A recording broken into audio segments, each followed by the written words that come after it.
ભારત પાકિસ્તાન વચ્ચે પહેલેથી જ તણાવભર્યા સંબંધો રહ્યા છે।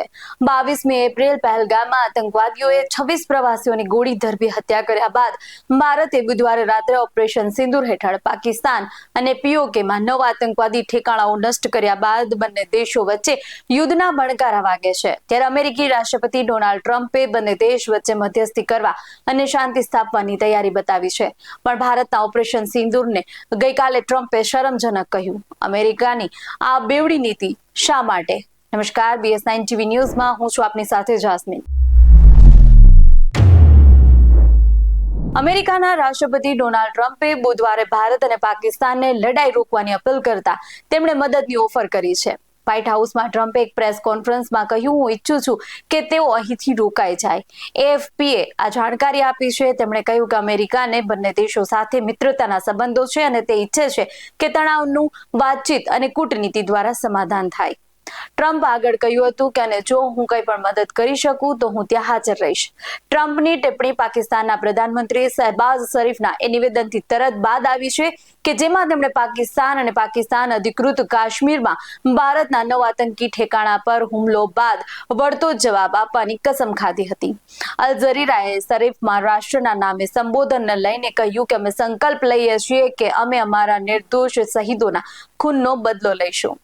જમ્મુ કાશ્મીરના પહેલગામમાં થયેલા આતંકવાદી હુમલાના જવાબમાં ભારતના ઓપરેશન સિંદૂર પર અમેરિકી રાષ્ટ્રપતિ ડોનાલ્ડ ટ્રમ્પે ગઈકાલે પ્રતિક્રિયા આપી હતી। ટ્રમ્પે પાકિસ્તાન પર કરવામાં આવેલી ભારતની એર સ્ટ્રાઇક અને સંપૂર્ણ સ્થિતિને શરમજનક ગણાવી બંને દેશોને તણાવ ઓછો કરવા જોઈએ તેવું જણાવ્યું હતું। ઓપરેશન સિંદૂર વિશે રાષ્ટ્રપતિ ટ્રમ્પે કહ્યું કે અમે એના વિશે સાંભળ્યું છે, આ શરમજનક છે। મને આશા છે કે આ ખૂબ જલ્દીથી સમાપ્ત થશે। કોઈ પણ બે શક્તિશાળી દેશોએ યુદ્ધના માર્ગે ન જવું જોઈએ। આ બંને દેશો વચ્ચેનો ઇતિહાસ ખૂબ જૂનો છે અને તણાવ અને એની ચરમસીમાએ છે, પરંતુ આ દુનિયાની યુદ્ધ નહીં, શાંતિની જરૂર છે। વ્હાઇટ હાઉસ ખાતે પત્રકારો સાથે વાત કરતા અમેરિકાના રાષ્ટ્રપતિ ડોનાલ્ડ ટ્રમ્પે કહ્યું કે આ શરમજનક પગલું છે। અમે હમણાં આ વિશે સાંભળ્યું, લાગ્યું છે કે કંઈક થવાનું છે।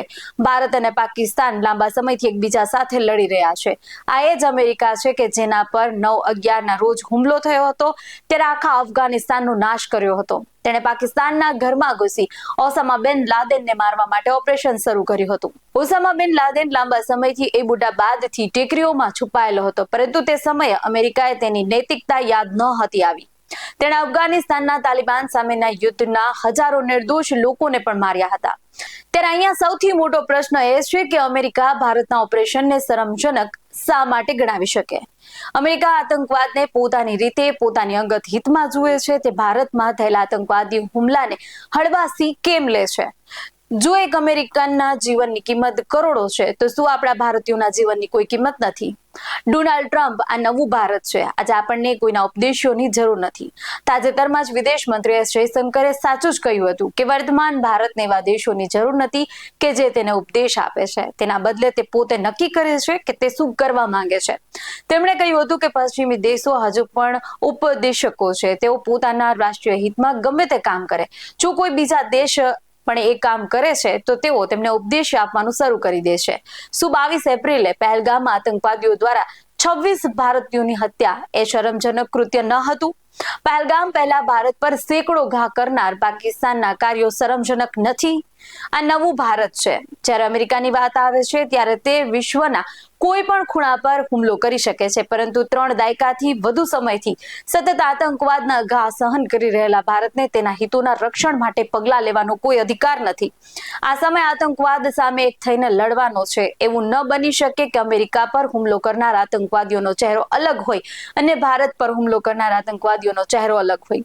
ડોનાલ્ડ ટ્રમ્પ આ હવે કામ નહીં કરે। આ નવું ભારત છે અને તે સારી રીતે જાણે છે કે તેના પર થયેલા હુમલાનો બદલો કેવી રીતે લેવો જોઈએ।